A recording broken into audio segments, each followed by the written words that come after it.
ይህ ኤልፎጂ ከጂአርኤስ ጋር በመተባበር በየ15 ቀኑ የሚያዘጋጀው የፒስ አርቴሽን ዲያሎግ ሴሽን ኤንድ ፖድካስት ነው። የዛሬው የመወያያ ርዕሳችን ቃላቶቻችንና ድርጊቶቻችን በግጭት ውስጥ ምን መምሰል አለባቸው? How can we be more mindful of our words and actions where there are tensions and conflicts ሲሆን ተጋባዥ እንግዳችን አቶ ሚሊዮን ስራው ናቸው። የጂአርኤስ ኢትዮጵያ ሪኮንሲሊዬሽን ስፔሻሊስት ሲሆኑ የፕሮግራሙ አስተባባሪ ሀረገወይን ጋዲሳ ነች። መልካም ቆይታ። ራሳችንን እናስተዋውቅ። ስማችንን፣ ሙሉ ስማችንን፣ ከየት እንደመጣንና እንዲሁም ደግሞ አንድ ተጨማሪ ነገር ከራሳችን ጸባያችን ወይም ባህሪያችን ውስጥ የምንወደውን አንዳንድ ቃል ራሳችንን ያስተዋወቅን መጀመር እንችላለን። መጀመር የሚፈልግ አንሚዩት እያደረገ መቀጠል ይችላል። Thank you ዮናስ እባላለሁ። በዚህ በፒስ አርቴሽንስ ኮር ፋሲሊቴተር ነኝ። Thank you። በዛው ከምትወደው ባህሪክ ወይም ጸባይን አንዱን ነገር ንገረን። ከምወደው ነገር አይ ቲንክ ኮሚትመንት ለምወደው ወይም ደግሞ ለምፈልገው ነገር ኮሚትመንት አለኝና ሰው እሱን ነው። Thank you። አሪፍ። እሺ ቴንክ ዩ። ሌላ ቀጣይ። ሃይ ሁላችሁም ብለን እንደምባላለው ሶሻል ወርከር ነኝ። አይ ከራሴ የምወደው ነው የምጠላውን አንዳንድ ነገር ነው የምናገረው ወይስ የምወደው? የምትወጂውን ባህሪሽን ወይም ጸባይሽን አንዱን ነገር ነው የምነግርሽ። ኦኬ አንደርስታንዲንግ ነኝ። ማለት ላይ ኦፕን ማይንድ ነኝ ለነገሮች፣ ለአዳዲስ ነገሮች ለመቀበልና ለመማር ሁሌም ዝግጁ ነኝ። ለመማር ሁሌም ዝግጁ ነኝ። አሪፍ። እሺ ቴንክ ዩ ብሊንግ። ይህ ኤልፎጂ ከጂአርኤስ ኢትዮጵያ ጋር በመቀናጀት በየ15 ቀኑ እሁድ ማታ ከ2 ሰዓት እስከ 4 ሰዓት ላይ የሚያዘጋጀው ይሄ የ59ኛው የፒስ አርቴሽን ኦንላይን ፕሮግራማችን ነው። በዚህ ፕሮግራም የተለያዩ ሀሳቦችን እናነሳለን፣ እንወያያለን። ነፃ መድረካችን ነው። እኚህ በየ15 ቀኑ የሚካሄዱ ፕሮግራሞቻችን በተለያዩ የኤልፎጂ ሶሻል ሚዲያዎች ላይ ፖስት ይደረጋሉ፣ ለሌሎችም ልጆች ተደራሽ እንዲሆን በማለት ነው። የዛሬው የመወያያ ርዕሳችን ደግሞ ቃላቶቻችንና ድርጊቶቻችን በግጭት ወይም ውጥረት በሚበዛበት ውስጥ ምን መምሰል አለባቸው የሚል ይሆናል። ይሄን ለማስታወስ ያክል ነው።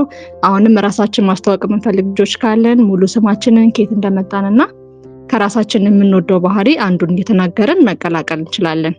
እሺ የዛሬውን ጥያቄ በድጋሚ ለመድከም ያክል ቃላቶቻችንን ወይም የምንናገራቸውን የምናወጣቸውን ለሰዎች ላይ የምናንጸባርቃቸውን ቃላትና ድርጊቶቻችንን ውጥረት በሚበዛበት ወይም ግጭት በሚበዛበት ሰዓት ላይ ምን መምሰል አለባቸው የሚል ነው። እዚህ ላይ ሀሳብ መስጠት የሚፈልግ አሁንም አንሚዩት እያደረገ ሀሳቡን መስጠት ይችላል። ሀሳቦቻችን አጋሩ። እሺ መልካም። ምናልባት ያለኝ ሀሳብ በዲስኮ የቅድም እንዳልሽው አሁን መጨረሻ አካባቢ ላይ ተጠቀምሽው ወቅት ላይ ሁኔታው ሊለያይ ይችላል። በጣም ጠንከር ያለ ከሆነ ምናልባት ጊዜ መውሰድ ምናምን እና ሌሎች ያስፈልግ ይችላል። ግን የምንጠቀማቸው ቃላቶች ሌላውን አይነካ ሌሎች ወይም ተቃራኒ የምንላቸው ይችላል። ያው ግጭት የሚኖረው አንድ ተቃራኒ ተብሎ የሚታሰብ ወይም ደግሞ አንዱ በላይኛው ወይም ደግሞ ሰውም ሊሆን ይችላል፣ ግሩፕም ሊሆን ይችላል፣ ኢንዲቪጁዋልስም ሊሆን ይችላል፣ ተቋም ላይም ሊሆን ይችላል፣ እንደ ሀገርም ሊሆን ይችላል። ዲፔንድስ ኦን ዳታ የመጀመሪያው ኢንዲቪጁዋል ቤዝ ሲሆን የራሱ የሆነ እንትን የምንልበት ነገር ይችላል። ግን ለሁሉም ግን የሚሆነው ምንድነው የምንጠቀማቸው ቃላቶች ልዩነታችንን የሚያሰፉ መሆን የለባቸውም ብዬ ነው የማስበው እና ድርጊቶቻችንም ደግሞ ሌሎችን የሚያንቋሽሽ ወይ ደግሞ ለግጭት የሚጋብዝ አይነት ነገር ከሆነ ግጭቶችን ያባብሳል ብዬ አስባለሁ። ስለዚህ ቃላቶቻችንን ስንጠቀም ያባዝ ሊያደርግ ይችላል። ግን በተቻለ መጠን የሌሎችን ቁስል ወይም ደግሞ አንዳንዴ ለኛ ፖዚቲቭ የሚመስል ለሌሎች ኔጌቲቭ ሊሆን ይችላል እና እነዛ ወጥቶችን እንደው አንድ አባባል አለ አይ ቲንክ ባልሳሳት የአፍ ወለምታ በቅቤ አይታሸም አለ የሀገር አባባልና ይሄ የሚያሳየንን የራሱን የቻለ ያው ቃላትን ስናወራ በአፍ ነው ልናወራ የምንችለው እና ድርጊት ያው አካል ልናሳይ እንችላለን፣ በእጅ ልናሳይ እንችላለን፣ ፊዚካል እንችላለን እና ከዛ አንፃር በተለይ ቃላቶችን በምናወጣበት ሰዓት ሰዎች እስከ አለመርሳት ድረስ እሱ የራሱን የቻለ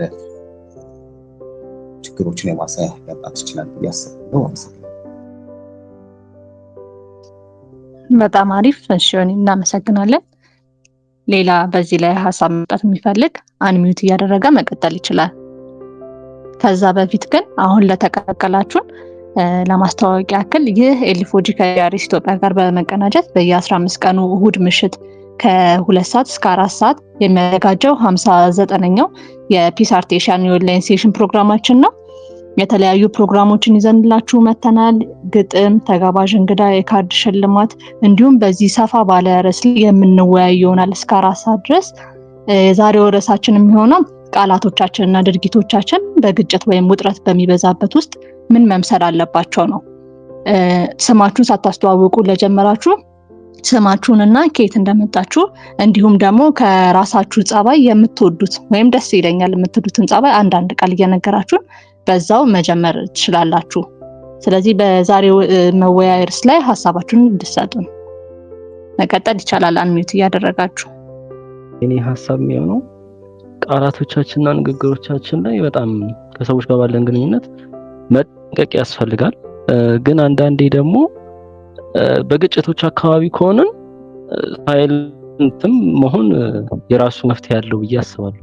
የግድ እዛ ነገር ላይ መናገር የሌለብን ሁኔታ ሊሆን ይችላል እና አብዛኛው ጊዜ ዝምታ እኔ ሶሉሽን አለው ብዬ አስባለሁ። አንዳንዴ ሪስፖንስ መስጠትም ሌላኛው ተቃራኒ ሰው ለውን ነገር ሳይስማት መጥፎ ነገር ሊሆን ስለሚችል መጠንቀቅ እና ለዛም ነገር ሳይለንት መሆን አንዳንዴ ሶሉሽን ነው። ግን በሌላ ጊዜ የተለያዩ አይነት ሜተዶችን ልንጠቀም እንችላለን። ስለዚህ እኔ ማስበው አንዳንዴ ሳይለንት መሆን እና በሌላ ጫማ ሆኖ ማሰብ ጥሩ ሶሉሽን ይሆናል ብዬ ነው ማስበው። እሺ አመሰግናለሁ። ይሄ ነው ሀሳብ። ሰላም፣ እንዴት ናችሁ? ይሰማል? ሰላም፣ እንዴት አመሽ ማቲያስ? እግዚአብሔር ይመስገን በጣም ደህና ነኝ። ሁሉ አማን?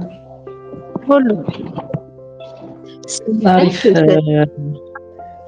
በዛው ከራስ ጋር የምትወደውን አንድ ነግረን ሀሳብን መቀጠል ትችላለህ። እሺ ማቲያስ አየለ እባላለሁ። ከራስ ምን ትወዳለህ ተብዬ ብጠየቅ ምላሽ የሚሆነው ሪስክ ቴከር ነኝ የሚለውን እና ወደ ሀሳቡ ልግባ። ያው እዚህ የዛሬው እንትን ላይ መወያያ እንትን ርዕሳችን ላይ ሁለት ነገሮችን የያዘ ነው ብዬ ያሰብኩኝና ቃላቶች ሲደመሩ ደግሞ ድርጊቶች በግጭት ወቅት ምን ይመስላል የሚለው ማለት ነውና ምን መምሰል አለባቸው የሚለው በዋነኝነት የቃላቱም ለብቻ ባይሆን ግጭት ላይ ብቻ ሳይሆን ማንኛውም ቦታ ላይ የቃላቶች የመግደልም የማንሳትም ኃይል አላቸው ብዬ ስለማስብ ለዛ በተለይ ግጭት ውስጥ እስከሆነ ድረስ ግጭቱ በተካሄደበት ወይ ደግሞ እኛ በምንነጋገርበት ቦታ ላይ ተቃራኒው አካል ምን አይነት ስሜት ሊፈጥርበት ይችላል፣ የኛ ቃላት የምንሰነዝራቸው ወይ ደግሞ የምንናገራቸው ነገሮች ለዛኛው ለሁለተኛው ወገን ምን አይነት ምላሽ ሊሰማው ይችላል፣ ምን አይነት ስሜት ሊፈጥርበት ይችላል፣ ምን አይነት ስነልቦና ሊያድርበት ይችላል የሚለውን የምንገመግብባቸውና የምናውቃቸው እኛ ደግሞ እዛ ቦታ ላይ ብንሆን እሱን እነዛን እኛ የምንናገራቸውን ቃላቶች ቢናገረን እኛ ምን አይነት ምላሽ ወይ ደግሞ ሪስፖንስ ልንሰጠው እንችላለን የሚለውን ግምት ውስጥ አስገብተን ግጭቶችን በሚፈጠሩበት ሰዓት ወይ ደግሞ በግጭቶች ወቅት እነዚህን መምሰል አለባቸው ብዬ አስባለሁ። በእኛ ቦታ ሆነን የሌሎችንም ደግሞ ማየት ይጠበቅብናል። ምክንያቱም እኛ የማንፈልገውን ነገር ለሌሎች ሰዎች ማድረግ ስለሌለብን ቃላታችን በራሱ ለሰዎች ስነልቦና ሆነ ለተለያዩ ድርጊቶች ሊያጋልጣቸው ይችላል ብዬ ስለማስብ ማለት ነው። እና ድርጊቶችም የሚመጡት እንግዲህ የቃላቶቻችን ውጤት ነው ወደ ድርጊት ሊወስደን የሚችለው። ምናልባት ድርጊት የምንለው የኛ ስሜት የመጨረሻ ማሳረጊያ ብለን የምንጠራበት ነው ብዬ ነው የማስበው በእኔ ማለት ነው። የኛ የምንናገረው ቃላት የወለደው የመጨረሻው ጥግ ብለን የምናስበው ነገር እስከሆነ ድረስ ድርጊቶቻችን ራሱ የኛን ስሜት የተላበሱ መሆን አለባቸው ብዬ ነው የማስበውና አላግባብ የሆነ ሳይሆን ከኛ የሚጠበቁ ቃላቶችን በመምረጥ ለሰዎችም ደግሞ ጥሩ ሪስፖንስ እንዲሰማቸውና የግጭቱን ሁኔታ ሊያረግብ በሚችልበት መልኩ የሚፈጥር ቃላትን በመምረጥና በመጠቀም ድርጊቶቻችንንም በዛው ልክ መቀነስ የምንችልባቸው ቢሆኑ አሪፍ ነው ብዬ ነው የማስበው። ምክንያቱም የቃላት ውጥረት ወደ ድርጊት ካደገ ድርጊቱን ራሱ እኛ በዛው ስሜታ ውስጥ ነው ያለነው፣ እነሱ ደግሞ የሚሰማቸው የራሳቸው የሆነ ሌላ ነገር አለ እና ይበልጥ ሊበባስ ስለሚችል እነዚህ ነገሮች ከድርጊቶች በመቆጠብ ቃላቶቻችንን ትኩረት በማድረግ ያለውን የውጥረት ሁኔታ መቀነስ አግባብ ነው ብዬ ነው የማስበው በግሌ ማለት ነውና ይሄ ነው ለአሁን ያለኝ ሐሳብ። አመሰግናለሁ። እሺ በጣም እናመሰግናለን ማቲያስ። እሺ ወደ መጀመሪያው ጥያቄ ስናልፍ ቃል ኃይል አለው ሲባል ምን ማለታችን ነው? የሚፈጥረው ተጽዕኖ ደግሞ ምንድነው? ጉዳቱና ጥቅሙ ነው? ይሄንን ሞር ሐሳብ ብትሰጡበት በጣም አሪፍ ነው። ጥያቄውን ፖስት እናደርገዋለን። አወት ፖስት ያደርግልናል። ቃሎቻችን ወይም የምናገራቸው ነገሮች ኃይል አላቸው ስንል ምን ማለታችን ነው? የሚፈጥረውስ ደግሞ ተጽዕኖ ምንድነው? ጉዳቱና ጥቅሙስ የሚለው ላይ ሐሳብ ስጡበት፣ ፖስት እናደርገዋለን። እሺ አመሰግናለሁ። ይሰማል? ያው ይሰማል። ራስን አስተዋውቅና መቀጠል ትችላለህ። አመሰግናለሁ። እሺ አማረ እባላለሁ ከደብረ ብርሃን። በዛሬው ጥያቄው ቃል ኃይል አለው ሲባል ምን ማለት ነው? የሚፈጥረው ተጽዕኖ ምንድነው ለሚለው ያለኝ ሐሳብ በግሌ ቃላችን በማንኛውም ሰዓት የሆነ ግጭት ሲፈጠር ሊሆን ይችላል፣ በማንኛውም ጊዜ በጣም ኃይል አለው። ምክንያቱም ከኛ የሚወጣው ቃል ሊሆን ይችላል ከሌላ ሰው የምናገኘው ቃላቶች ተሰብስበው ሌላ ሰው ላይ ሐሳብ ይጭናሉ። እነኛ ሐሳቦች ደግሞ ያው ስሜት ከተፈጠረባቸው በኋላ ወደ ተግባር የመለወጥ ኃይል አላቸው። ግጭትንም የማባባስ የማቀዝቀዝም ያለው የቃላችን ኃይል ስለሆነ ስሜት በመፍጠር ከቃላችን የሚወጣው ላይ ጥንቃቄ ማለት ለውጤታችንም ትልቅ ሳይድ ኢፌክት አለው ብዬ አስባለሁ። ስለዛ ሁልጊዜ በማንኛውም የምናወጣውን ቃል መጠንቀቅ እንዳለብን ይሰማኛል። አመሰግናለሁ። አማረን እናመሰግናለን። እሺ እናንተ እስከምታስቡበት እዚህ ግሩፑ ላይ ሼር የተደረጉትን ነገሮች አነብላችኋለሁ። ከሰላምታና ከትውውቅ ጀምሮ በጣም ለስላሳና ብሩህ ሐሳቦችን ያዘሉ ቢሆኑ ብሎናል ምህረት፣ በጣም እናመሰግናለን። ኃይሌ ደግሞ በግጭት ውስጥ ስንሆን የምንመርጣቸውን ቃላትና የምናሳያቸውን ድርጊቶችና ነገሮች ከማባባስ ይልቅ ወደ መፍትሄ የሚያመሩ መሆን አለባቸው። አንደኛ ቃላቶቻችንን አንተ ሁሌም እንዲህ ነህ ወይም እንዲህ ነሽ ከማለት ይልቅ እኔ እንዲህ ሲሆን ይሰማኛል፣ ራሳችንን ግልጽ አድርጎ መጀመር፣ ስድብን ማጣጣልንና ስም መስጠትን ማስወገድ አለብን ይላል።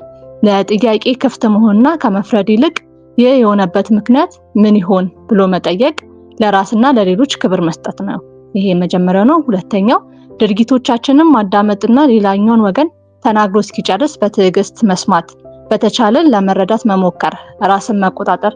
ድርጊቱን ከመጠን በላይ ከሆነብን ደግሞ ለጥቂት ጊዜ ወጥቶ ራስን ማረጋጋትና ራሳችንን ማዳመጥ፣ መፍትሄ አድራጊነትና ጥፋትን ከማላከክ ወይም እገሌ ከምንል ይልቅ እንዴት እናስተካክለው በሚለው ላይ ማተኮር እና መስራት፣ ደግሞም ሰብአዊ ፍጡር መሆን መረዳትን ይላል። በጣም እናመሰግናለን ኃይሌ። ሌሎቻችሁም ሀሳብ መስጠት የምትፈልጉ እየገባችሁ መቀጠል ይቻላል። አመሰግናለሁ አረግዬ። እሺ ቃል ኃይል አለው ሲባል ምንድነው ነው? ዝም ብሎ አይነት ነገር አይደለም። የራሱ ትርጉም ለውጥ አለው ማለት ይመስለኛል። ከዛ አንፃር ይመስለኛል ቃል ኃይል አለው ስንል የምንጠቀመው። የሚፈጥረው ተጽዕኖስ ምንድነው የምንለው? ያ ቃል ከተነገረ በኋላ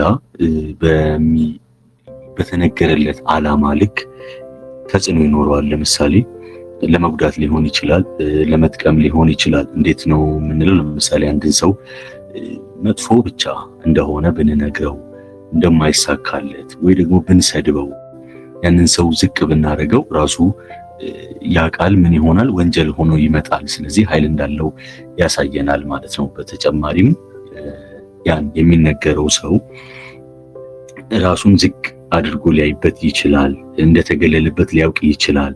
ሰዎች ስለሱ ሊሰጡትን አመለካከት ሊያይበት ይችላል እና በዛም ጉዳት በውስጡ ሊፈጠር ይችላል። ያ ጉዳት ደግሞ በሌሎቹ ላይ መልሶ ይበቀልና ሌሎች እርምጃዎችን እንዲወስድ ያደርገዋል ብዬ አምናለሁ። መልካም ነገር ደግሞ የሚነገር ከሆነ ያ ሰው እንደሚወደድ፣ ክብር እንዳለው፣ ማደግ እንደሚችል እና ከሌሎች ጋር ተቀላቅሎ አብሮ መሆን እንደሚችል ያሳየዋል። እነዛ ሰዎች ለዛ ሰው ምንም አይነት አካላዊ ነገር ሳያደርጉ በቃል ብቻ ይህንን ማሳየት ይቻላል ማለት ነው። ጉዳትና ጥቅሙ ደግሞ ላይ ስንመጣ ጉዳቱ አሁን እንዳልኩት ነው።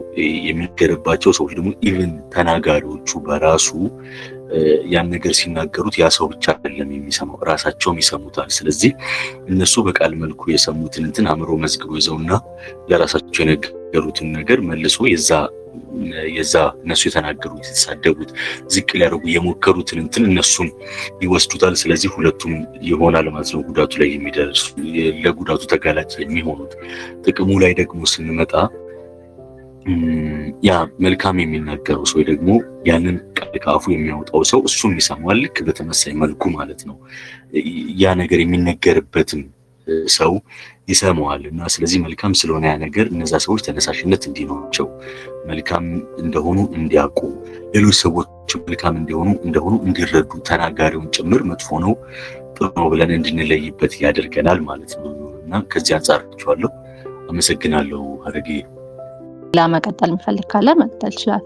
እንዲሁም አያይዛችሁ በሀገራችን ከሚታወቁ ከቃል ጋር የቃልን ኃያልነት ከጉዳቱም ከመጥፎም ሊሆን ይችላል የሚነገሩ አባባሮች ካሉን ግሩፑ ላይ መጻፍ ይቻላል። እንዲሁም ሀሳብ መስጠት ይቻላል። ቴንክ ያው ቅድም አይ ቲንክ የተወሰነ ጥያቄዎች ላይ የመጀመሪያ እንትን ለማድረግ ሞክሬ ነበር። ያው ቅድም እንዳነሳሁትም ምንድነው ይሄ የአፉ ለምታ ከቃል ጋር ስለሚገናኝ የአፉ ለምታ በቂባ አይታሸም የሚል አንድ አባባል አለ። ከዛ ሲያልፍ ደግሞ በተለይ አሁን ከቃል አይን ጋር ካየን ምናልባት ክርስቲያንም ስለሆንኩኝ ባይብልን ለሚነሳው ነገር ማንሳት ይቻላል። ያው ሌሎች ሃይማኖቶችም የሚያነሱት እንትኖች ይኖራሉ ቃል ጋር ተያይዞ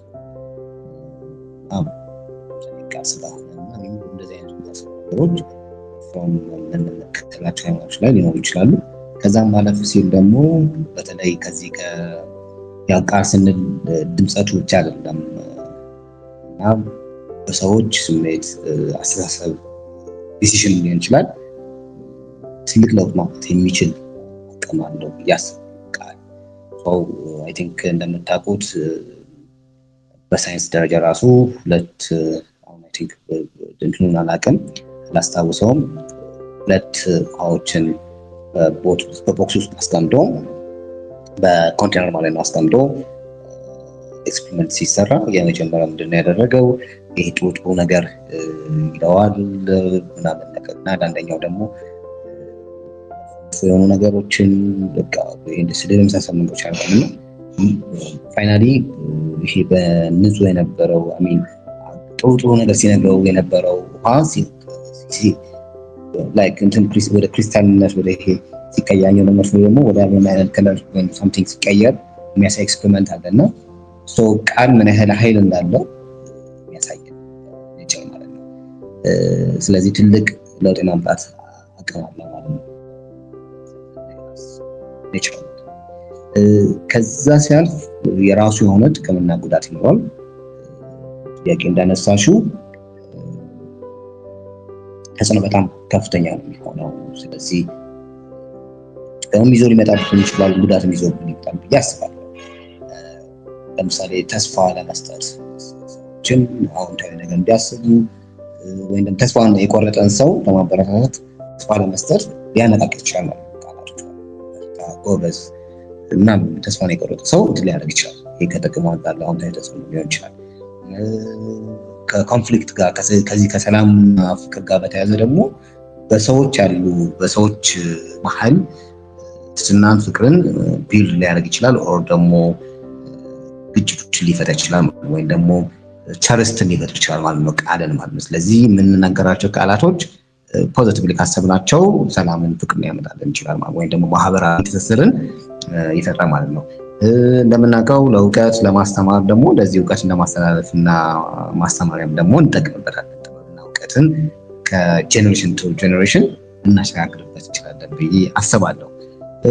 ያው ቅድም ስገልጽ ነበር በስነ ልቦናዊ ፈውስ ሊሰጥ ይችላል። አንድ ቴራፒ ሊሆን ይችላል በሳይንሱ ኦር ደግሞ በዚህ በመንፈሳዊ ደግሞ ሀዘን፣ ጭንቀት ነው ሌሎች ችግሮችን ሊፈታ በሚችል መልኩ እንደ ፈውስም ሊሆን ይችላል ማለት ነው። ሲዘል ደግሞ በሳይንሱ ደግሞ ሳይኮቴራፒ አይነት ፈውስም ይሰጣል ብዬ አስባለሁ። ሌላኛው ምናልባት አሉታዊ ተጽዕኖ ብዬ ማስበው የስነ ልቦና ስብራት ቢኮዝ አንተ እንደዚህ ሰነፍ ነህ፣ እንደዚህ አትሆንም፣ አታድግም፣ አትለወጥም ምናምን የሚባሉ ቃላት ደግሞ ሰዎችን ሊያጠፉ ወይም ደግሞ ጠባሳ ጥለው ሊያልፉ ይችላሉ ብዬ አስባለሁ። ግጭትና ጥላቻን ደግሞ ሞር ይዘራል ማለት ነው። ቢኮዝ የዘራነውን ያህል አይደለም የምናይደው፣ ሰው የዘራውን የሚያይደው። ስለዚህ በጥላቻ የተሞላ ቃላት በሰዎች ወይም ደግሞ በቤተሰብ ሊሆን ይችላል፣ በማህበረሰብ ሊሆን ይችላል፣ ኦር ደግሞ በሀገራት ሊሆን ይችላል። እንደምናውቀው ለሀገራት የሚሰጥ ሪጅን ጭምራውን በእኛ ሀገር ኮንቴክስት እዛ ድረስ ይሰጣል እና ግጭትና ጥላቻንን ደግሞ ሞር ይዘራል ማለት ነው። አሉታዊ የሆነ ተጽዕኖ ማለት ነው። በራስ መተማመን ያጠፋል። እንደምናውቀው ለምሳሌ ሼሚንግ ቦዲ ምናምን የምንላቸው በዚህ በየሶሻል ሚዲያው ላይ የሚለቀቁ ሰዎች ሲለጥፉ ቦዲ ሼሚንግ የምንለው ፊዚካል ሰውነታቸው ምናምን በማየት በማንቆል የራስ መተማመን እንዲጠፋ ያደርግ ይችላል። ስለዚህ ብቃት ያላቸውን በራስ የሚተማመኑ መንፈሶችን ምን ያልቃል? ይገላል ማለት ነው። ማታለልና መዋሸትን እንደዚሁ እንትን ሊያደርግ ይችላል ማለት ነውና መልካም ከዘራን ያው መልካም ፍሬ ማፍራት እንችላለን የሚል አይነት ስሜት ይሰማኛል። ስለዚህ ኃይሉ ለአዎንታዊም ለአዎንታዊም ስለዚህ መጥፎ ከዘራን ዘራው ምክንያቱም ንብ ዝንብ ማር ልታፈራ አትችልም ማለት ነው። ሶ ሽታን ኦር ደግሞ አስበልጣር ትችላለች ምናምን ነገርና ስለዚህ በዘራነው ልክ ቃላትን እንደዛ ጥሩ ነገር ካደረግን ጥሩ ነገር በሰዎች መተማመን ኢንተረስት ምናምን ይችላል ስሜት ይሰማኝ። እናመሰግናለን። እሺ አንድ ሰው ጥያቄ ብቻ ካለ ወደ ሁለተኛው ጥያቄ ማልፋችን ወይ ማለት እሺ ቀጥል። በጣም ትንሽ ኮኔክሽን መጣለኛለችና ትንሽ ነገር ልበል ብዬ ነው። ይሰማል? አዎ ይሰማል። ማለት ቀጥል። ጉድ ያው ሰላም፣ እንዴት ዋላችሁ? በመጀመሪያ እግዚአብሔር ይመስገን። እንዴት ዋልከ? ሰላም። ያው እንግዲህ በተነሳው አርዕስት ላይ ትንሽ ሀሳብ ለመሰንዘር ፈልጌ ነው። ምንድነው እንግዲህ ቃላቶች ከሰው ጋር ለመኖርም ከሰው ጋር ላለመኖርም በጣም ወሳኝ የሆኑ የሰው ልጅ ሁነቶች ናቸውና በተለይ ደግሞ በኮንፍሊክት ወይ ደግሞ በግጭት ጊዜ ቃላትን መቆጣጠር በጣም ከባድ ስራ ነው። አብዛኛው ጊዜ የሰው ልጅ በጣም ኢሞሽናል በሆነበት ሁኔታ ላይ ትክክለኛ ውስጡ የሚገልጽበት ቁጣውን በውስጡ የተደበቀ ማንነቱን የሚገልጽበት እንግዲህ በኮንፍሊክት ጊዜ ወይ ደግሞ ኢሞሽናል በምንሆንበት ጊዜ ያልተገደቡ ቃላቶች ልንጠቀም እንችላለን። እዚህ ጋር ነው ፈተናው የሚሆነውና ይሄን ለማድረግ ደግሞ በጣም ብዙ ባለፈው ዲስከስ እንዳደረግነው በጣም የሰልፍ አዌርነስ ወይ ደግሞ ራስን እስከማወቅ ኢሞሽናል ኢንተለጀንት የመሆን ነገሮችን ከተለያየ አንግል ማየት ጥበብ ይጠይቃል። ኖርማሊ በታይ ነው። ኖርማሊ ግን ምንድነው ስትራይቭ ብናደርገው ራሳችን መፈተሽን፣ ራሳችን ማወቅን እና ውስጣችን ምንድነው ታሪካችን፣ ማንነታችን ራሱ ተጽዕኖ ፈጥሮብናል ወይ ቃላቶች አጠቃቀማችን ላይ የሚሉ ነገሮች ላይ በጣም ወደ ውስጥ ማሰላሰል የሚጠይቅ አጀንዳ ነው ማለት። ቃላቶች በተቃራኒ ደግሞ ከሰው ጋር ላለመኖር በጣም ከባድ የሚያደርጉት እንግዲህ ያሉ የምንጠቀማቸው ኃይለ ቃላቶች፣ አላስፈላጊ ቃላቶች፣ ሰዎች ዲሁማናይዝድ የምናደርግባቸው ቃላቶች በጣም ሶርስ ኦፍ ኮንፍሊክት ሆኖ ይገኛሉ። በተለይ በሚዲያ የምንጠቀማቸው ነገሮች ከሆኑ በጣም አንዳንድ ቃላቶች አንዳንድ እንደዚህ ያለ ተብሎ ስንት ነገር ቫይራል እንደሚወጣ እናውቃለን። ቃላቶች በጣም ሰዎች ወደ ግጭት ቃላቶች ሰዎች ወደ ሰላምም ሊመልሱ ይችላሉ። አጠቃቀማችን ላይ በጣም ጥንቃቄ ማድረግ ያለብን መሆኑን ማሳሰብ ወይ ደግሞ መግለጽ ፈልጋለሁ። በተለይ ቃላት አጠቃቀም በጣም በብዙ ፋክተር ውስጥ የሚገባ ነው ማለት ቀደም ዮናስ ለመጥቀስ ሞክሯል። በተለይ ለራሳችን ያለን ግምት፣ ሌላ ሳይኮሎጂካል ወይ ደግሞ ስነ ልቦናዊ ጣጣዎቻችን፣ ፐርሰናሊቲ ኢሹዎቻችን ራሱ ቃላት አጠቃቀማችን ላይ ከፍተኛ የሆነ ተጽዕኖ ሊፈጥሩ ይችላሉ። ካልቸራል ኢሹዎቻችን፣ እነዚህ ነገሮች በጣም ወሳኝ ናቸውና እነዚህ ሁሉ ግምት ውስጥ ማስገባት ራስን መፈተሽ ዋና መፍትሄ ሊሆን ይችላል። በተለይ በጣም ሰልፍ አዌር መሆን፣ የምናገረው ቃል ሰው ያስቀይማል ወይ፣ የምናገራቸው ቃላቶች ሰዎች ወደ ሰላም ያመጣሉ ወይ፣ ሰዎች ወደ ግጭት ያመራሉ ወይ ብለን በጣም አናላይዝ አድርገን ነው ማውራት ያለብን መናገርም ካለብን ማለት ነው። ቃላቶች በጣም ለሰው ልጅ ለመልካም ነገርም ለጥሩም ነገርም እንጠቀምባቸው የምንችል ሁኔታዎች ስለሆኑ እነዚህ ነገሮችን ትግል ነው የምናደርገው። ባይዘው we are struggling ማለት ከባድ ነው። ነገር ግን ሁሉ ጊዜ እየበሰርክና እያሰላሰልክ ስትሄድ የማይስተካከል ነገር የለም ባይነኝ። አመሰግናለሁ። እሺ መረድ እናመሰግናለን በጣም። ወደ ሁለተኛው ጥያቄ ከማለፋችን በፊት አንድ እዚህ ጋር የተሰጠ ሀሳብ አለ። ቃል ኃይል አለው ሲባል ሰው የሚናገረው ቃል ተጽዕኖና ችሎታ አለው ማለት ነው። ቃል ሰውን ሊያበረታ ይችላል፣ ሊያሳድግም ይችላል፣ ሊያስደስት ይችላል፣ ሊያበሳጭም ይችላል። አጠቃላይ ትርጓሜ ቃል ሰዎችን ሊለውጥ ይችላል፣ ስሜትን ሊነካ ይችላል፣ ጽናትን ሊሰጥ ይችላል። ነገር መፍጠር ወይም ደግሞ ማፍረስ በመናገር ሊጀመር ይችላል። እናመሰግናለን። ወደ ሁለተኛው ጥያቄያችን ስናልፍ የሁለተኛው ጥያቄያችን ድርጊቶቻችን ሀሳቦቻችንን ያንጸባርቃሉ ወይ? ምን አይነት ትርጉምስ ይኖራቸዋል በእኛ እንዲሁም ደግሞ በሌሎች ሰዎች ላይ የሚለውን ግሩፕ ላይ ፖስት እናደርጋለን። እስከዛ ሀሳብ ስጡበት። ድርጊቶቻችን ሀሳቦቻችንን ያንጸባርቃሉ ወይ? ምን አይነት ትርጉምስ ይኖራቸዋል በእኛ ላይ እና በሌሎች? እዚህ ላይ ትንሽ ነገር ለማለት ያህል ነው። ድርጊቶቻችን ሀሳቦቻችንን ያንጸባርቃሉ ወይ ለሚለው ጥያቄ አዎ በሚገባ ያንጸባርቃሉ። ሰው ከድርጊት በፊት የሚቀድሙ ነገሮች አሉና ከነዛ ውስጥ የመጀመሪያና ስለዚህ የምናስበው ሀሳብ ድርጊታችን መሰረት ይሆናል ማለት ነው። አንድ ሰው የሆነ ነገር ለማድረግ ሲፈልግ ማሰብ ይጠበቅበታል። ከዛ በኋላ ነው ወደ ድርጊቱ። ስለዚህ ድርጊቶቻችን ሀሳቦቻችን ያንጸባርቃሉ ወይ? አዎ። አንድ ሰው የሆነን ሰው ለማጥቃት ወይ የሆነ ብሔርን፣ የሆነ ግሩፕን፣ የሆነ የሃይማኖትን አካል ለማጥቃት ቢፈልግ ቀጥታ ወደ ድርጊቱ ሊሄድ ይችላል። ከመሄዱ በፊት ግን ሀሳብ ይኖረዋል። ስለዚህ ያ ድርጊት የዛን ሰው ሀሳብ በሚገባ ምን ይለዋል? ያንጸባርቀዋል ማለት ነው። ያምናለው።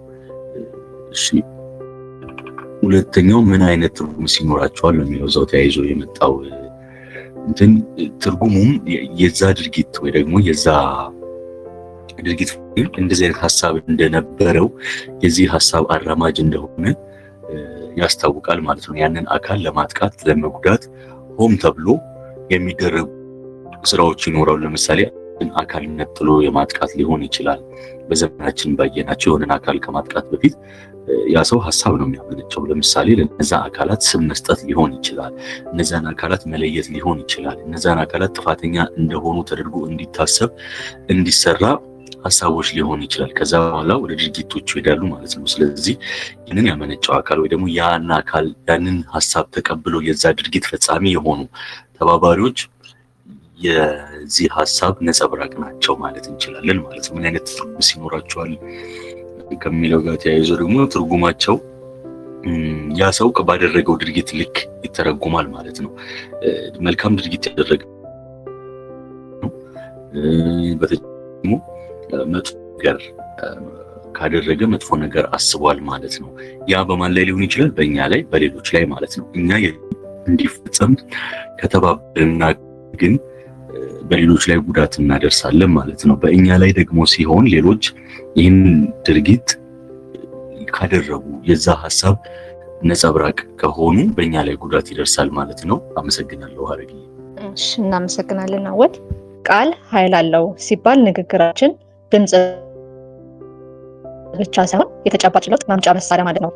ቃል በሰው ልጅ አእምሮ ስሜትና ግንኙነት ላይ ተጽዕኖ ይኖረዋል ብዬ አምናለሁ። የመጀመሪያው ቃል ኃይል አለው ሲባል ምን ማለት ነው? ቃላት የሰውን አስተሳሰብ የመቅረጽ ስሜትን የመቀስቀስ እና ድርጊትን የማነሳሳት አቅም ስላላቸው ኃይል አለው ማለት እንችላለን። ለምሳሌ አንድን ተስፋ የቆረጠ ሰው በቃላት ማበራት ይቻላል። አንድን ጠንካራ ግንኙነት በአንድ መጥፎ ቃል ማፍረስ ይቻላል። ሁለተኛ የሚፈጥረው ተጽዕኖ በአእምሮ ላይ የምንሰማቸው ቃላት በራስ መተማመናችን ላይ ተጽዕኖ ያሳድራል።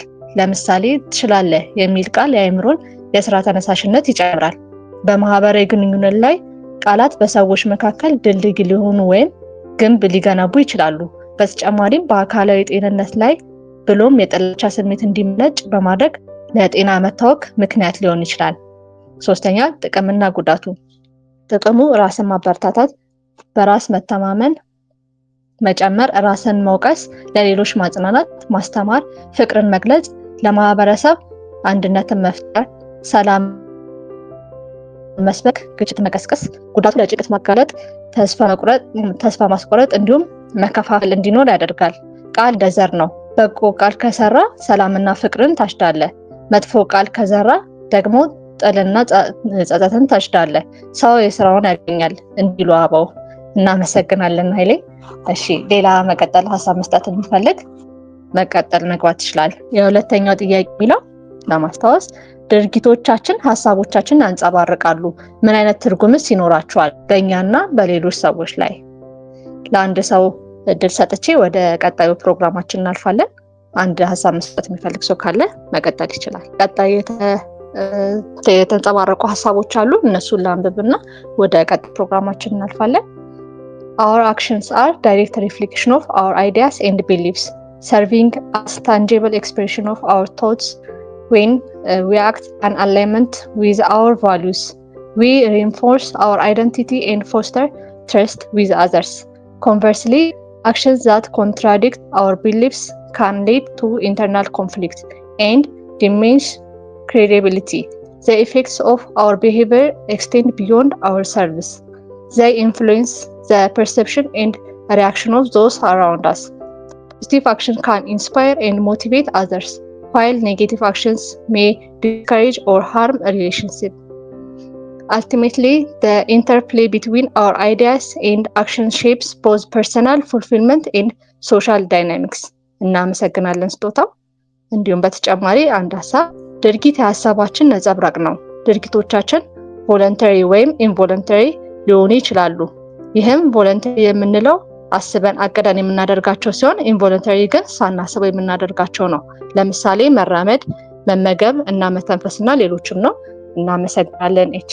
የዛሬው ተጋባዥ እንግዳችን በዘርፉ ብዙ ስራዎችን የሰሩና የረጅም ጊዜ ልምድ ያላቸው ናቸው። የጂአርኤስ ኢትዮጵያ ሪኮንሲሊየሽን ስፔሻሊስት አቶ ሚሊዮን ስራው 3 ሰዓት ስለሆነ ያለውን አጠቃላይ ሀሳብ በዛሬው ርዕስ ላይ ተመርኩዞ ሀሳብ ይሰጡናል። ወደዛ አልፈን መጀመር እንችላለን። እሺ ሐረግ አመሰግናለሁ ለዚህ ፕሮግራም ለጋብዛችሁ። እንዲሁም እንደምን አመሻችሁ። በቀጥታ ገብታችሁ ይሄንን ፕሮግራማችንን እየተከታተላችሁ ላላችሁ ምስጋና የላቀ ነው። በዛሬ መወያያ አጀንዳችን ላይ የተወሰነ ነገር ለማለት ያክል ነው እንጂ እኔ ከእናንተ የተሻለ እውቀት ልምድ ኖሮኝ ሳይሆን ምናልባት በእነዚህ አይነት ሀሳቦች ላይ ብንወያይ ከወጣቶች ጋር ብዙ ለውጦችን ማምጣት ይቻላል። ቢያንስ ባለበት ሀገራችን ባለበት ሁኔታ ላይ ሀሳቦቻችን፣ ድርጊቶቻችን፣ የምናደርጋቸው እያንዳንዱ እንቅስቃሴዎች ግጭት ባለበት ወይም ደግሞ ውጥረት ባለበት ሰዓት ላይ ምን መምሰል አለባቸው የሚለው ላይ የተወሰኑ ሀሳቦችን ለማንቀሳቀስ ነው። ሐረግ እንዳስተዋወቀችኝ ምናልባት እኔ ሚሊዮን እባላለሁ። ጂአርኤስ ውስጥ ነው የምሰራው። ጄሱት ሪፊውጂ ሰርቪስ ይባላል። በተለይ ደግሞ ከዚህ ከስደተኞች አገልግሎት ጋር የተያያዙ ስራዎችን በመስራት የብዙ ዓመት ልምድ አለን። ከዚህ በተጨማሪ ደግሞ በህብረተሰቦች ዘንድ ስደተኞች በአካባቢው ህብረተሰብ እንዲሁም ደግሞ አሁን ደግሞ በስፋት እየሰራንበት ያለ ነው ከኤል4ጂ ጋር እንዴት ነው ማህበረሰቡ ውስጥ ላይ አሁን ኢትዮጵያ ባለችበት ወይም ደግሞ ሀገር እየሄድንባቸው ባለናቸው አቅጣጫዎች ላይ የት ውይይቶች ምን አይነት ምክክሮችን ማድረግ ይኖርብናል በሚል የተለያዩ አይነት የምክክር የውይይት መድረኮችን በአዲስ አበባ ዩኒቨርሲቲ፣ በአዲስ አበባ ሳይንስ እና ቴክኖሎጂ ዩኒቨርሲቲ እና እንዲሁም በተመረጡ ወጣት ማዕከሎች እና እኛ ጀነሬሽን ሴንተር ውስጥ ላይ የውይይት መድረኮችን በመፍጠር ህብረተሰቦቻችንን እንዲመካከሩ መነጋገር ኃይል አለው፣ ችግሮችን በመነጋገር መፍታት እንችላለን የሚል ዓላማ ስላለን እዛ ላይ ያንን ፕሮጀክት እያስተባበርኩና እየመራሁ እገኛለሁ። ከጎኔም ብዙ ሰራተኞች አሉ፣ አብረውን እየሰሩ ያሉ ሰዎች። እናንተም ደግሞ የዚህ አንድ አካል ሆናችሁ ዛሬ በመገኘታችሁ ላመሰግናችሁ እወዳለሁ። ስለዚህ ቃላቶቻችን፣ ድርጊቶቻችን ምን መምሰል አለባቸው? እንዴት ነውስ ይሆን ያለው ነው ከሚለው አንፃር ሐሳብ ለመስጠት ያክል ሀገራችን ኢትዮጵያ እንደምታውቁት ብዙ ማንነት ያለን፣ ብዙ ቋንቋ ያለን፣ ብዙ ባህል ያለን፣ የተለያየ ሃይማኖት ያለን፣ የተለያየ አመለካከት ያለን ሰዎች ናቸው። ነገር ግን ይሄ ልዩነት አለን ማለት ነው ሁልጊዜ እነዚህ ልዩነቶች ወደ ግጭት፣ ወደ እርስ በርስ ፉክክር ያመሩናል ማለት አይደለም። ነገር ግን እነዚህን ልዩነቶች ግን በቃላቶቻችን፣ በድርጊቶቻችን ሰዎችን ለመከፋፈል፣ ለመነጣጠል ከሞከርናቸው ግን እነዚህ ነገሮች ጉዳታቸው ያመዘነ ይሆናል ማለት ነው። ቃላቶች ምን መምሰል አለባቸው? በተለይ ደግሞ ውጥረት በሚኖርበት ሰዓት ላይ ብዙ ጊዜ የምንለው አባባል አለ። ይሄን ብቻ እኮ ነው ያልኩት፣ ይሄን ነገር ነበር ያልኳት፣ ይሄን ማለት አስቤ አይደለም ያልኩት፣ ይሄን ነበር ያልኩት ብለን ብዙ ጊዜ ለመከራከር እንሞክራለን። ነገር ግን አንዳንዴ ቃላቶች ካልናቸው ወይም ደግሞ ካወጣነው ቃል ዘለለ ወደ ስር ሰርሰረው ወደ ሰዎች ውስጥ ገብተው የሰዎችን ክብር ሊነኩ ይችላሉ፣ ሰዎችን ሊያበሳጩ ይችላሉ። ስለዚህ ቃላቶቻችንን ከአፎቻችን ከመውጣታችን በፊት መጀመሪያ ምን ማድረግ አለ? ማስተዋል ይጠበቅብናል ማለት ነው። ስለዚህ ትናገሩ እንደነበረው ከእናንተ ጋር እስማማለሁ። ቃላቶች ይገላሉ፣ ቃላቶች ያድናሉ፣ ቃላቶች ሰዎችን ያዋርዳሉ ወይም ደግሞ ሰዎችን ደግሞ ያነሳሉ። ሰዎች መካከል ብስጭትን፣ መናደድን ሊፈጥሩ ይችላሉ። ነገር ግን ሰዎች ደግሞ እንዲግባቡ፣ እንዲረዳዱ እርስ በርስ ያላቸውን ትውውቅ በቃላቶች እንትን ሊል ይችላል። ቃላቶች ያለፈ ቁስላችንን፣ ያለፈ ታሪካችንን ወደኋላ ሰዎች ያስቀመጡትን ነገር ኮርኩሮ ሊያስነሳ ይችላል። ነገር ግን ደግሞ ካለፉ ጠባሶቻችን እንድንሽርም እንድንም ሊያደርጉን ይችላል እና እንደ ሀገር ወይም ደግሞ እንደምንኖርበት ማህበረሰብ ብዙ ጊዜ እንደ ቀልድ ስለሆነ ብሔር ስለሆነ አካል እንደ ቀልድ የምንናገራቸው ቃላቶች አሉ። ቅጽል ስሞች እናወጣለን ለሰዎች ወይም ለቡድኖች ወይ ለተወሰኑ ብሔሮች እንትና እኮ እንደዚህ ናቸው የሚል አይነት ስም የምናወጣላቸዋለን። አሉባልታዎች ይወራሉ። እውነት ይሁን ውሸት ይሁን አናረጋግጥ፣ ዝም ብለን የሆኑ ነገሮችን እንናገራለን። ስቴሪዮታይፕስ አሉ። እነከሌ እኮ እንደዚህ ናቸው፣ እነከሌ እኮ እንደዚህ ነው የሚያደርጉት፣ እንደዚህ እኮ ነው የሚሰሩት፣ እንደዚህ ነው የሚበሉት፣ እንደዚህ ነው የሚጠጡት እያል የምንናገራቸው ነገሮች አሉ። እነዚህ ምን ይፈጥራሉ? በሰዎች በቡድኖች ላይ ምን ይፈጥራሉ? እርስ በርስ እንዳንተማመን፣ እንድንፈራር፣ እንድንራራቅ ሊያደርጉ ይችላሉ እና ብዙ ጊዜ ዓለማችን ላይ የሚባል አባባል አለ። ጦርነት በሚጀምረው በሚሳኤል ወይ በመሳሪያ የሚጀምረው በቃላት ነው፣ በቋንቋ ነው፣ በንግግር ነው ጦርነት የሚጀምረው። ስለዚህ አንዴ ከመናገራችን በፊት የሆኑ ቃላቶቻችንን ከአፋችን ከመውጣታችን በፊት ማስተዋል ያሉብን ነገሮች አሉ ብዬ አስባለሁ። እነዚህ ምንድን ናቸው? ከመናገራችን በፊት የምናገረው ነገር ምን ያህል ትክክል ነው? ምን ያህል እውነት ነው?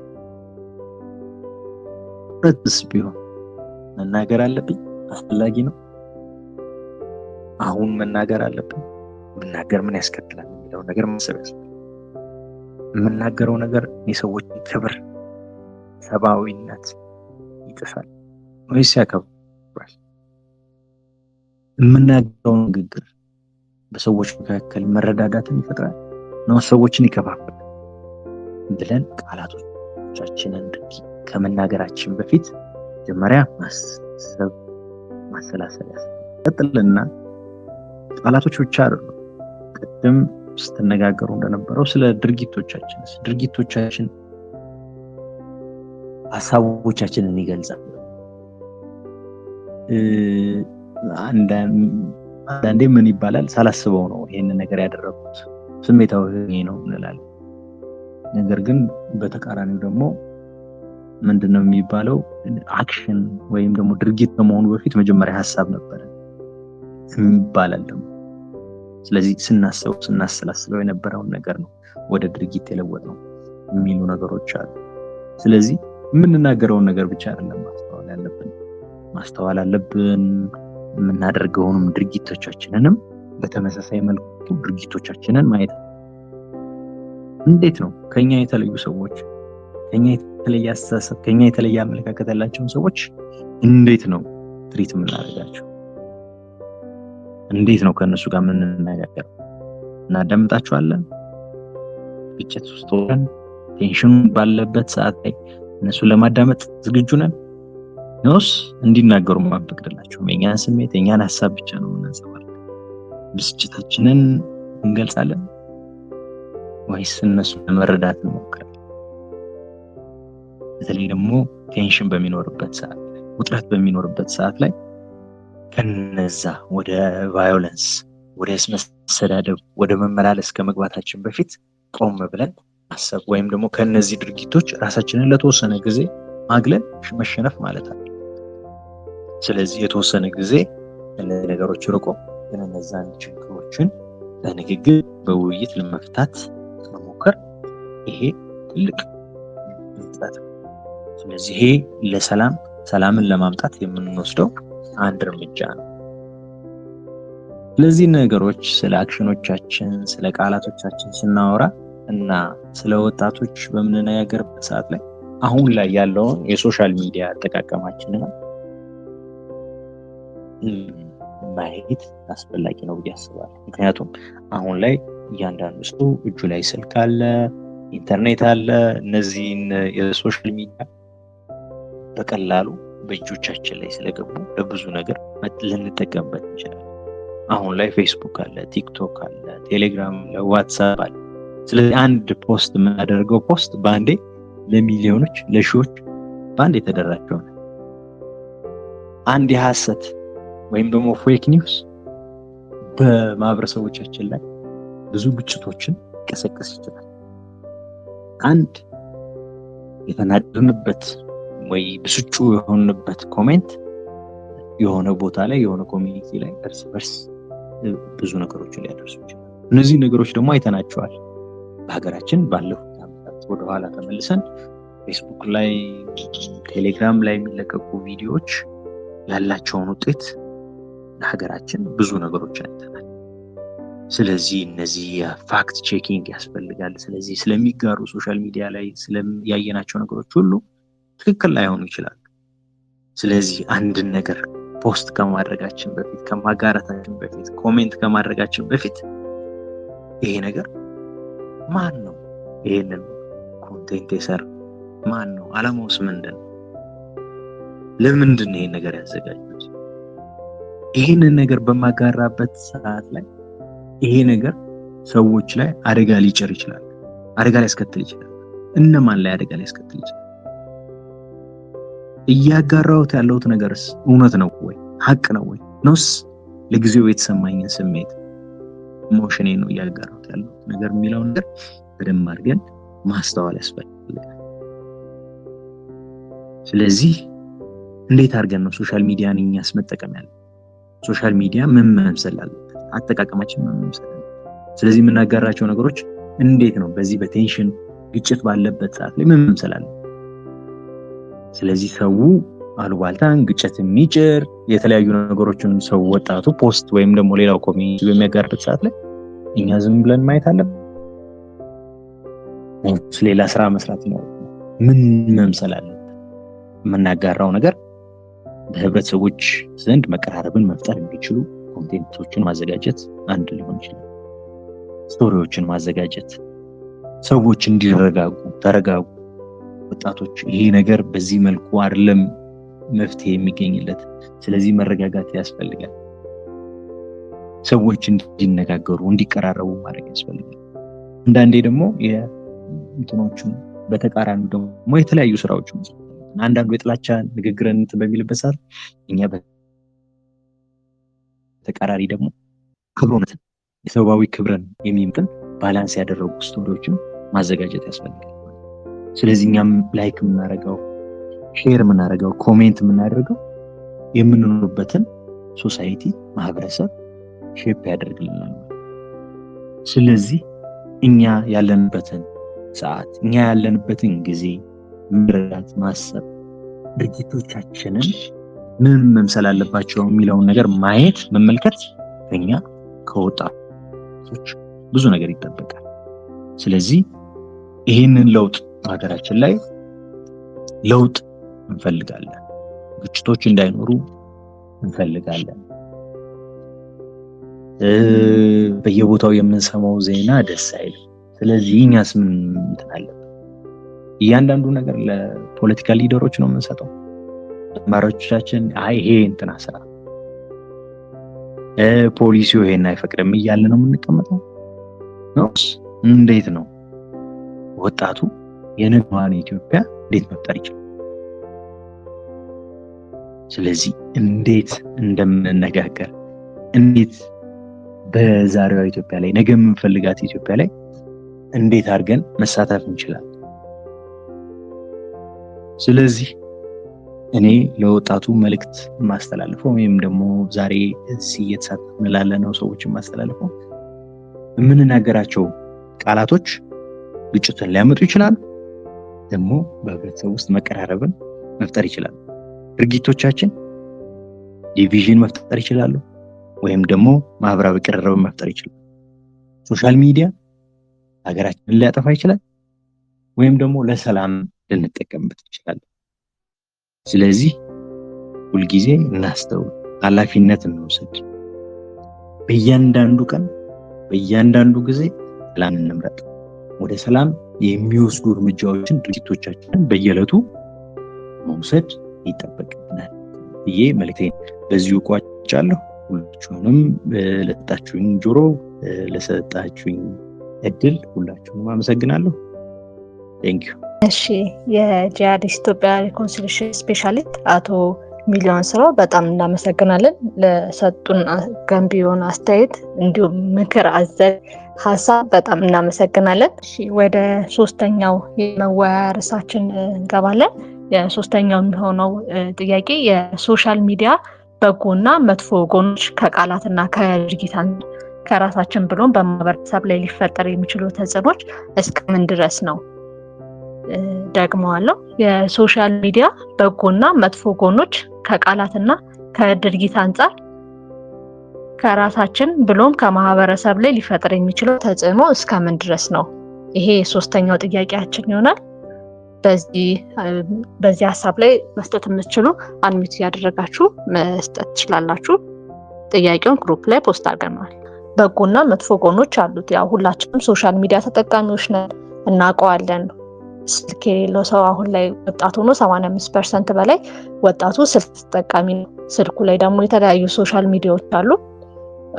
ቲክቶክ፣ ኢንስታግራም፣ ፌስቡክ፣ ቴሌግራም፣ ቫይበር በጣም ብዙ አፕሊኬሽን ወይም ሚዲያዎችን እንጠቀማለን። እዚህ ላይ የምናያቸው የተለያዩ ነገሮች ይኖራሉ። በጎም መጥፎም ጎኖች አሉት። ሁልጊዜ መጥፎን ብቻ አይሆንም፣ ሁልጊዜ ደግሞ በጎ ብቻ አይሆንም። ከነዚህ ነገር አንጻር ቃላቶችና ድርጊቶቻችን የምናይበት ይሆናል። በተለያዩ ሶሻል ሚዲያዎች አሁን ለምሳሌ ፌስቡክ ላይ ብዙ ጊዜ ጽሁፎችን እናነባለን። ቲክቶክ ላይ እና ደግሞ ሌላ ዩቲዩብ ላይ ደግሞ በድርጊት የታገዘ አንዳንድ ነገሮችን የምናየው ከዛ በድርጊት ወይም ደግሞ ከቃላቶቻችን አንፃር በራሳችን ሊሆን ይችላል እንዲሁም ማህበረሰባችን ላይ ደግሞ ትልልቅ ተጽዕኖ እያፈጠሩ እናያለን። ሁላችንም ጋር ያየነው ነገር ስለሆነ ሁላችንም ላይ ሀፕን እያደረገ ያለ ነገር ስለሆነ ከሱ ምን በማህበረሰቡም ሊሆን ይችላል በግላችን ሊሆን ይችላል ምን ሊፈጠር ይችላል ተጽዕኖስ እስከምን ድረስ ነው እስከምን ጥግ ድረስ ይሄዳል የሚለውን ነገር ሀሳብ እንድትሰጡበት ነው። አንሚት እያደረጋችሁ ሀሳብ መስጠት ይቻላል በሶስተኛው ጥያቄያችን ላይ። አመሰግናለሁ አረጓ። የሶሻል ሚዲያ በጎና መጥፎ ጎኖች ከቃላትና ከጻፍ በራሳችን ነው በማህበረሰብ ላይ ነው የሚለው ጥያቄው። ሶሻል ልንደርስባቸው ማንችላቸውን ቦታዎች መድረስ የሚችል በጣም የሰው ልጅ ከደረሰባቸው ስልጣኔዎች ውስጥ ነው። ነገር ግን እንደዛ ጥሩ ሆኖ ሳለ አጠቃቀማችን ላይ ጉድለት ከታየበት የዛን ያህል መጥፎ ነገሮችን አንዱ ፕላትፎርም ነውና ከዛ አንፃር ሶሻል ሚዲያ በምንጠቀምበት ጊዜ ድርጊቶቻችን የሚሆን ቃላቶቻችን እጅግ ስለዚህ አንደኛው የጽሁፍ ጉዳይ ነው። ስለዚህ ጽሁፎችም ይኖራሉ። ሲቀጥል እኛ ሳንታይ ደግሞ ቃላቶችን ብቻ በመጠቀም እንትን ማለትን ሌላኛው ደግሞ ምንድነው በቪዲዮ ማቅረብ እንችላለን ማለት ነው ሐሳባችንን። ስለዚህ ያ ደግሞ ድርጊቶቻችንን በደንብ አድርጎ ይገልጻል እና ምንድነው ሌላው ችግር እኛ በመናቀርበው ጊዜ እኛ ላይ ሊደርስ የሚችለው ተጽዕኖ ይኖራል። ሲቀጥል ደግሞ በማህበረሰብ ላይ ሊፈጥር የሚችለው ተጽዕኖ አለ። ለምሳሌ እኛ የምናቀርበው ይዘት ወይም ደግሞ ኮንተንት ሌሎች ማህበረሰብ ክፍሎችን እንዲጎዱ የሚያደርግ ሊሆን ይችላል ማለት ነው። ለምሳሌ እነከሌ ብሔር ብለን እነከሌ ሃይማኖት ቅድም ሚሊም ሲል ነበር። የተለያየ ብዙ ሃይማኖት ያለን ህዝቦች የተለያየ ብሔር። ስለዚህ እዛ አንፃር ጥንቃቄ የማንወስድ ከሆነ የቃላት አጠቃቀማችን እና ድርጊቶቻችን እንትን ሊሉን ይችላሉ፣ ሌሎች ማህበረሰብ ይችላሉ። ለምሳሌ ብዙ ያለፉ ታሪኮች አሉ በምድር ላይ በዛ መልኩ ተገልጸው ቀጥታ የሆነ ማህበረሰብ እንዲጠቃ የተደረገባቸው እውነቶች አሉ። አሁን ድረስ እየቀጠለ ነው። የተለያየ ሃይማኖት ያላቸውን የተለያየ የፖለቲካ አመለካከት ያላቸውን ቡድኖች፣ ሰዎች እና እንዲሁም ማህበረሰብ ክፍሎችን ቀጥታ ጥቃት እንዲፈጸምባቸው ሆኗል። ስለዚህ ተጽዕኖ ከፍ ያለ ነው ማለት ነው።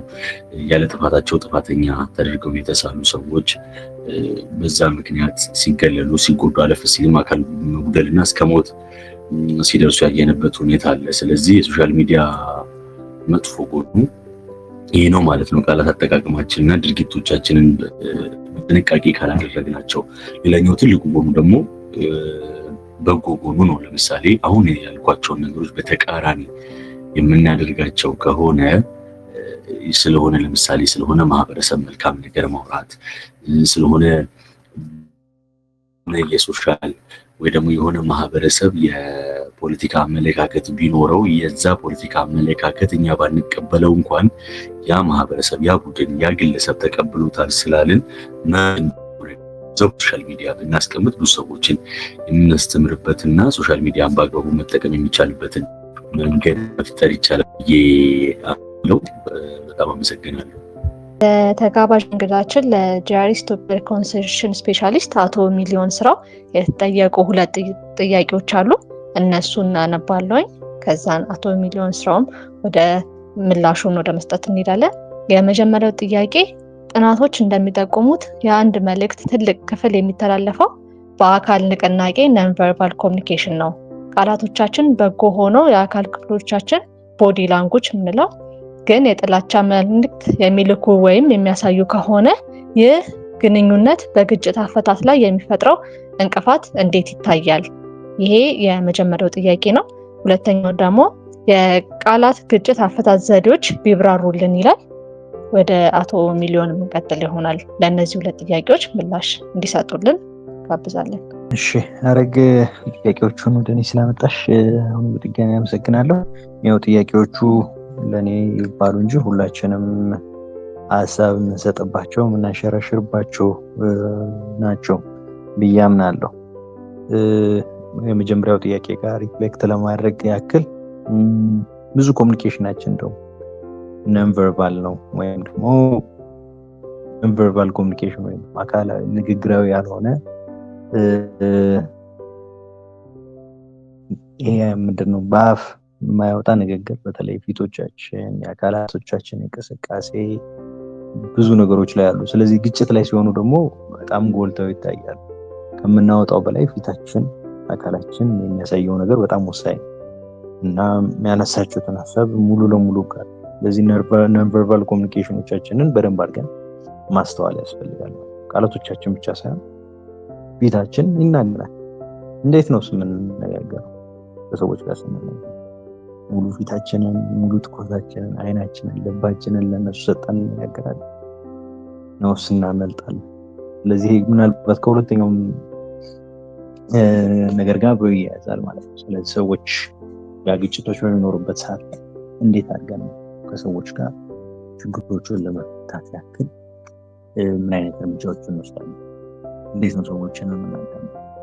ስንናገርስ ከቃላቶቻችን በላይ አካላቶቻችን ምን ይላሉ? ስለዚህ ሰዎች ደግሞ ብዙ ጊዜ የሚያስተውሉት አፋችንን አይደለም ድርጊቶቻችንን፣ ፊታችንን የሚያዩትና ስለዚህ ነን ቨርባል የሆነውን ኮሚኒኬሽንም ደግሞ አብረን ማስተዋል በጣም ወሳኝ ነው። ከቃላቶች ጋር የተያያዙ ግጭቶች እንዴት አድርገን እንዴት ነው ግጭቶች በሚመጡበት ሰዓት ላይ እንዴት አድርገን መፍታ ነው? ስለዚህ ይሄ ብቻውን አንድ እንትን ይፈልጋል፣ አንድ ሴሽን ሌላ ሴሽን ያስፈልጋል። ነገር ግን እኛ እንደ ጂአርኤስ ፕሮሞት የምናደርገው ምንድነው እንደኛ መነሻ የሚሆነው ምንድነው ግጭቶች በሚመጡበት ሰዓት ላይ ግጭቶችን ወደ ቫዮለንስ ወይም ደግሞ ወደ ጥቃት ወደ አመጻ እንዳይገቡ ጥረት መደረግ ነው። ከዚህ ስፔሶቻችንን ክሬት አድርገን ወይም ደግሞ ቁጭ ብለን የምንነጋገርባቸው ዲያሎጎችን ፕሮሞት እናደርጋለን። ሰዎች ቁጭ ብለው እንዲመካከሩ፣ እንዲነጋገሩ ሀቁ ምንድን ነው፣ እውነታው ምንድን ነው፣ የት ጋ ነው ችግር የተፈጠረው ብለው ቁጭ ብለው ሲያወሩ ሲነጋገሩ የጠፋውን ጥፋት ታወቀን እነዛን የጠፉ ጥፋቶችን ደግሞ መካስ ወይም ደግሞ ነገሮችን ለማስተካከል የሚደረጉ ጥረቶች እነዚህ ግጭቶችን ለመፍታት በጣም ይረዱናል ብለን እናምናለን። እና ስለዚህ እንትኖችን መጀመሪያ ላይም በነበረው ምናልባት ይሄንን ዲያሎግ በምንጀምርበት ሰዓት ላይ ስለ እውነታ፣ ስለ ፍትህ የተለያዩ ሀሳቦችን ስናንሸራሸር ነበር። እነዚህ ሁሉ ነገሮች ሁሉ ግጭቶች በሚመጡበት ሰዓት ላይ እንዴት አድርገን እንፍታቸው? እንዴት አድርገን ነው ግጭቶችን መፍታት የምንችለው? ለኛ መሰረቶቹ ምንድን ናቸው? ስለዚህ ሀቅ፣ ፍትህ፣ ምህረት እነዚህ በጣም ወሳኝ ነገሮች ናቸው።